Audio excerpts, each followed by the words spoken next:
Good morning, everyone. Thank you very much for coming. Thank you particularly for coming to this far-flung corner of the learning technology universe. I did wonder when I saw it was if they were going to run a shuttle bus out here, but you've all made it, so that's fantastic. Can you hear me okay? Is that okay at the back? All right, that's great. Well, thank you very much for coming. I'm Owen Rose. I'm a partner at Acteon. For those of you who don't know Acteon, we are a blended learning solutions provider. We work with clients of all shapes and sizes in a wide range of sectors, and this year we are on stand D20 at Learning Technologies if you want to come along and find out a bit more about what we do and the kind of people that we work for and the kind of things that we do. So really our work at Acteon involves using learning and communication to drive positive change. So we're trying to help organisations meet their objectives, and we're trying to help people flourish in their work.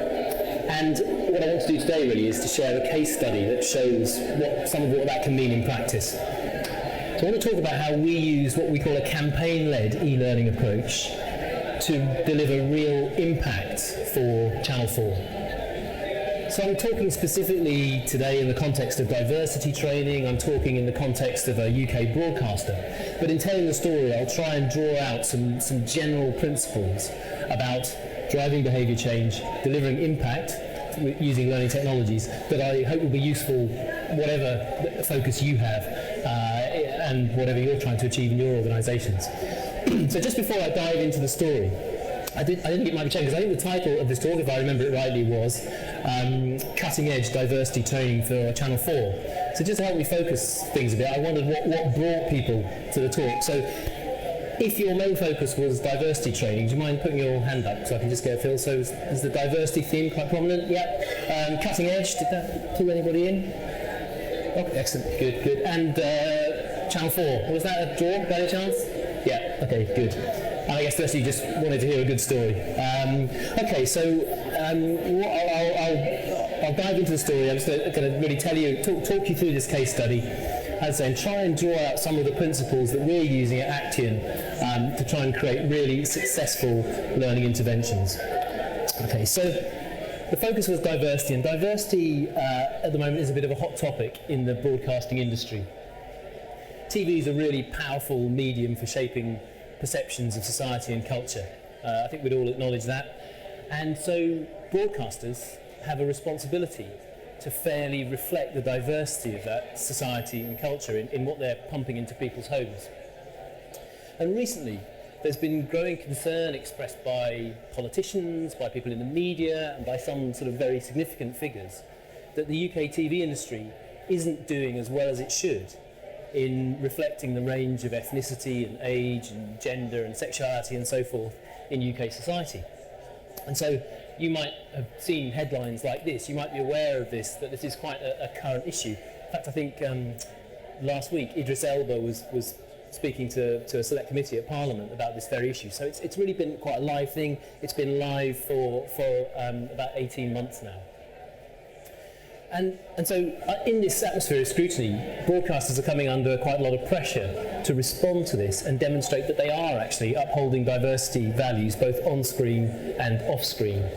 And that pressure is particularly acute really for the publicly owned broadcasters, so for the BBC and Channel 4, because the commitment to diversity is actually written into their charters. So of course we're particularly focused on Channel 4. And I think we'd all agree that as a broadcaster, Channel 4 is very impactful and is having quite an influence in homes across the country. And it's got a really proud record on diversity.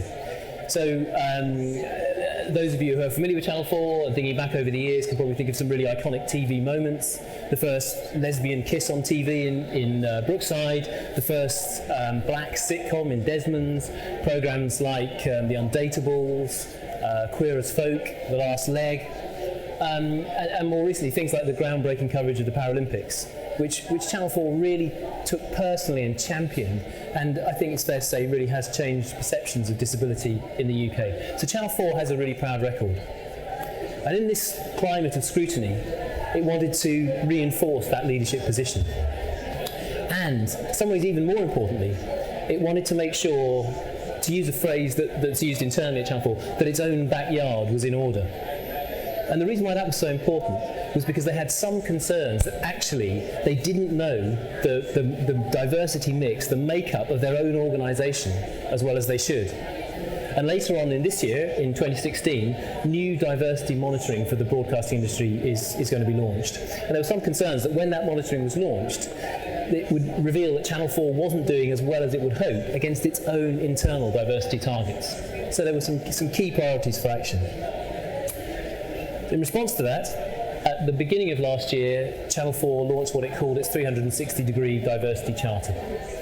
So this set out a huge range of actions across the whole organisation designed to reinforce its commitment to diversity and make sure that it was delivering on that commitment.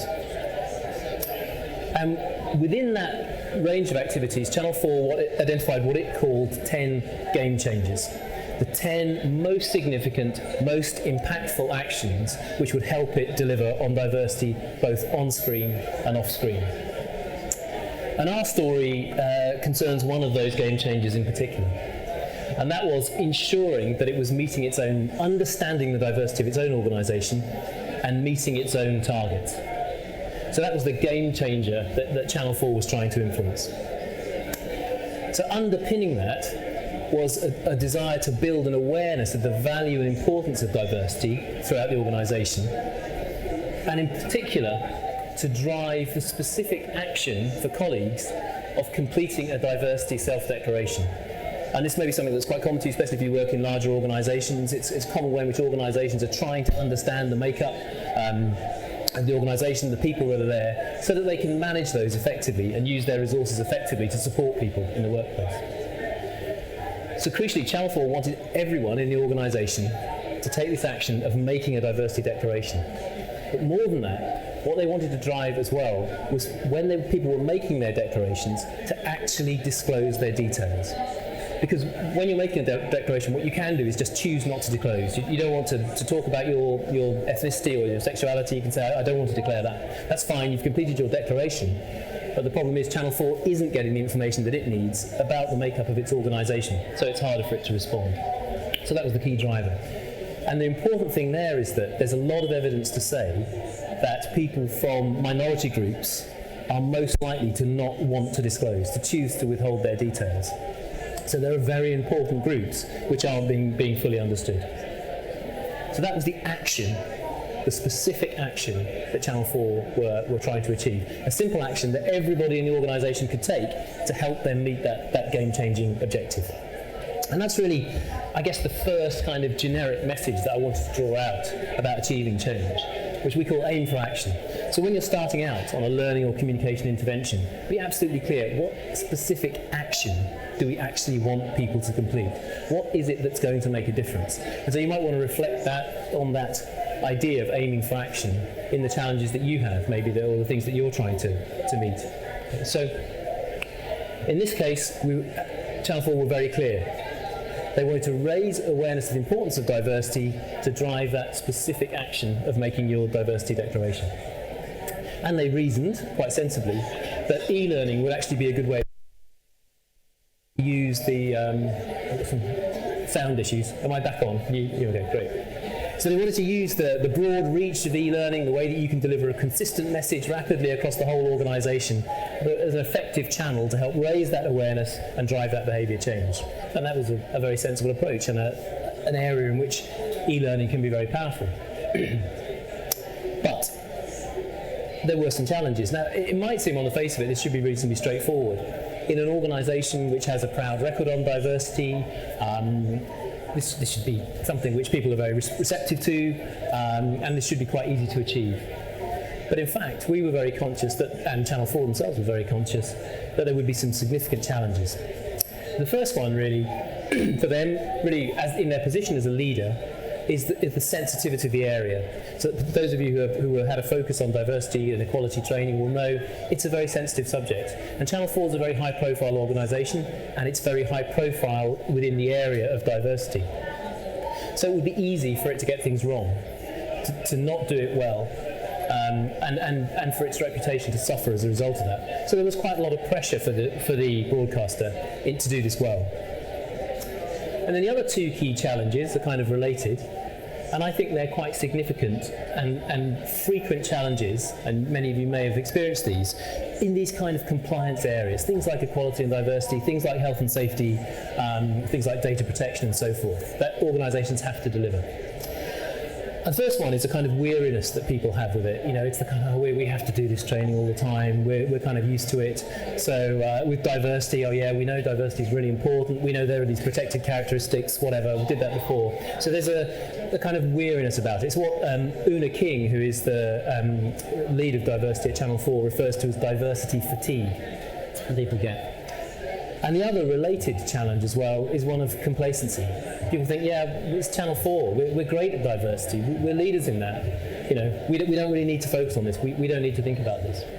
Okay, so whilst on the face of it, it should have been quite an easy sell, there were reasons to think that there could be some quite significant challenges to getting learner engagement. And so that was our challenge. So yes, we want to use e-learning to build awareness and drive behaviour change, but how are we going to engage people and actually make sure that they do change what they do? And I'm going to talk a bit in a moment about our approach to this, the kind of things that we did to try and build that engagement and drive change, but I just wanted to pull out the second key point at this stage. So we refer to this as reinventing the intervention. When you're thinking about how you are going to actually get people to change their awareness, change their understanding, and actually do something differently. So what we mean by this is knowing the action you want to achieve, understanding the context and the challenges. What does the right solution look like? Is it really that 30-minute course that you used before or you think you might use again? Is it even e-learning at all? Is it a blended approach? Whatever it is, really focusing on that specific action and how you can build engagement and achieve change. So that was what we were trying to do here at Channel 4, really get Channel 4 colleagues engaged with the value of diversity and the importance of them taking this simple action of declaring their diversity details and what that would mean for the organisation. So I want to talk a little bit about some of the approaches that we use to try and do that, and I'm talking about them in the context of Channel 4, but they're kind of generic principles that we use in all of the work that we do. So the first thing was really to try to be linking the learning to what motivates and engages people, to the things that matter to people. So I said before how maybe areas like diversity and these sort of compliance areas, people have heard it before, they think they know it, they're not really sure of the value of it, it's just something they have to do. So how do we connect that to things that actually matter to people and make them sit up and take notice? Well, what we did at Channel 4 was we wanted to build on this idea of diversity and difference, because Channel 4 is a bit different as a broadcaster. It's a little bit distinct as a brand and also as an organisation. It's cutting edge, it's a little bit risky. People at Channel 4 feel its strong identity. It's the kind of place you feel proud to work. You feel it's a little bit different, it's a little bit cool. And so we wanted to build on that idea of we're different as an organisation and we're different because we're diverse. And so that idea was really built throughout all of the learning materials. So it was captured in the title of the course. So we are born different, literally. Channel 4 is born different, and we are all born different. There was a counterpart course as well, for managers specifically, which was called Strength in Difference as well. That idea of we are born different and difference is good was sort of baked into the whole experience. So in the language, in the imagery, and so forth. And we used a feature that we've used before at Channel 4, which was to use these thought-provoking is it okay questions throughout the whole idea. So the idea was to throw up questions and diversity about, in that area about people's perception of diversity and what's acceptable and what isn't.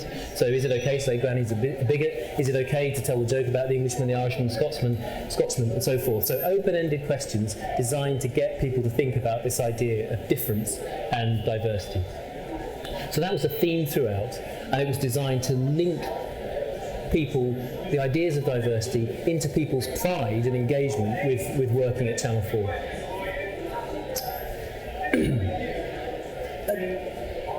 The second key challenge really was to try to bring the learning messages to life. what we were really worried about, and what Channel 4 were really worried about, was just creating another kind of worthy diversity course, talking about, yeah, diversity is really important, it's really great, we all have to do it, and so forth. They wanted to create something distinct that celebrated their contribution to diversity. And we thought long and hard, and we frankly worried long and hard about how to do this. And in the end, the solution we took was to say, well, the passion is in the organisation. People are doing this. They are living it in their lives, and that's manifest in the output that Channel 4 is delivering. So we need to talk to those people, and we need to get them to tell their stories, and we need to talk about what diversity means for them and how it's helping them to create or to work in an organisation that they're proud of. And so we made the basis of the learning experience a series of stories and case studies told by people within the organisation. And so some of those were very well-known people who were very high profile, as they were people from stakeholders from all different areas of the organisation. So for example, the woman third in from the left there is Alison Walsh, and she was probably the prime driver. She's a disability executive at Channel 4, and she was probably the prime mover in persuading Channel 4 to take on the Paralympics coverage, and then all that resulted in for the channel, and also for the perception of disability in the UK. So that's what we wanted to capture, the experience, the pride, the passion of familiar faces from within the organisation, and make that the basis of the learning experience. So these messages became real, and they became relevant to people. And having got those stories, so these were conducted in the main as video interviews, we built those into formats which made that effective. So we were trying to create a really engaging and innovative format that Channel 4 colleagues would respond to. So we used a couple of particular devices to do that. The one on the left is just an example of a format we call V-Learning. So this is actually where we're able to weave together video sequences with interactive e-learning.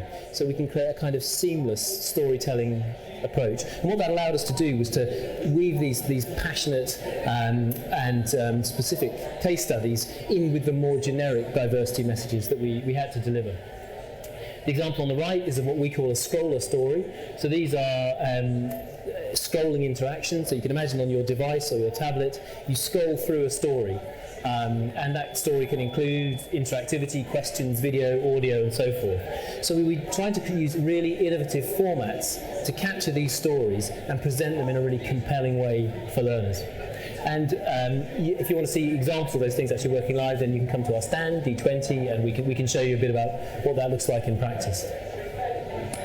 So getting the format right to carry these messages out was critical. And the final point really that I wanted to highlight was really the authenticity of the learning experience, which is critical for getting learner engagement. And we work on this a lot with clients in trying to create materials which really feel like they belong to the organisation themselves, and that they're immediately compelling and relevant to the people who are using them. So what did that mean for Channel 4? Well, Channel 4 colleagues are obviously, as you know, are very visually driven, they're very tech savvy, it's quite a young organisation. So that meant creating really visually rich interfaces, using a lot of video and multimedia, keeping text on screen to a minimum, using kind of contemporary touchscreen interfaces and interactions. And of course, all this content is responsive. So that is to say, you can use it on your mobile phone or your tablet or your laptop. But it's really creating a learning experience which feels contemporary and relevant to the people who are using it. And as a bespoke solutions provider, one of the things we most like is feedback we've actually had on the materials we've created for Channel 4, is that people have told us that when we've been introduced to other colleagues in Channel 4 as the people who created Born Different, the response from Channel 4 people has been, I didn't realise that was an internal project. I thought Channel 4 did that. And that encapsulates exactly what we're trying to achieve here, which is to make this of the organisation for the organisation. Okay, so those are some of the approaches that we use to reinvent the intervention and create an interaction that is really compelling, is engaging, and is going to drive behaviour change. So just before I finish, really, I want to pick up on, I guess, the third key take-home that I wanted to pull out of this. So you've reinvented the intervention, you've made these fantastic, wonderful learning content that's going to be fabulously engaging and really effective. That's okay, but how are you delivering that? How are you implementing that? And how are you getting beyond that one-hit experience? because we probably all know from learning experiences ourselves that no matter how fantastic the content, no matter how compelling that experience, one-off learning, one learning experience isn't really going to change my awareness, it isn't probably going to change my behaviour. So what we want to highlight and what we use with Channel 4 here is what we call campaign-led learning. So thinking like a marketeer or a communications professional about using a blend of channels of learning and communication over a campaign period so that you're repeatedly reinforcing your key messages and the key drivers for behaviour change. So what did that look like in practice for Channel 4? So Born Different was delivered as a campaign for change. It was a campaign over 3 weeks, and it brought together delivery of the e-learning wrapped around with a wide range of internal comms channels. And each of the 3 weeks had a slightly different theme, and the materials of that week were tailored towards that theme. And we worked very closely here with the internal comms people at Channel 4, who were fantastic, as you might imagine, and even went as far as to create a variant of the Channel 4 logo to support the campaign. And so this created a 3-week focus on the value of diversity and the importance of diversity to the organisation. So we used all sorts of things. We used little video teasers and mini movies and posters, which we used on electronic display boards that they have around their headquarters in London. Some of those were also tied into a channel they have which is called Message of the Day. So this is a comms message that every colleague receives in the morning when they log into their computer. So we could link into that, and that was used a number of times during the campaign.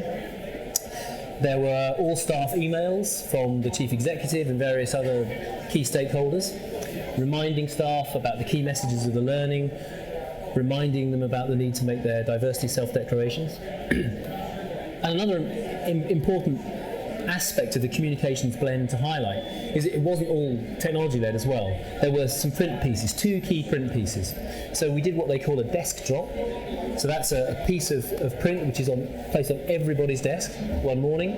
In this case it was a kind of what they call a self-service guide. So it was in the form of an FAQ, key questions about diversity, about the value of it to the business, about what Channel 4 is doing to promote diversity. And the second one was actually effectively a job aid. Very short, simple guide to exactly what you have to do to make your diversity self-declaration. So that accompanied the learning messages. So there was all of that blend of communication going on around the learning, reinforcing those key messages. And when we talk about campaigning for change, it's important to say that we're not just talking about building a lovely shiny piece of learning, whether it's e-learning or whatever it is, and then just letting people know where it is, using your communication to say, oh, there's this fantastic piece of learning you need to go and do.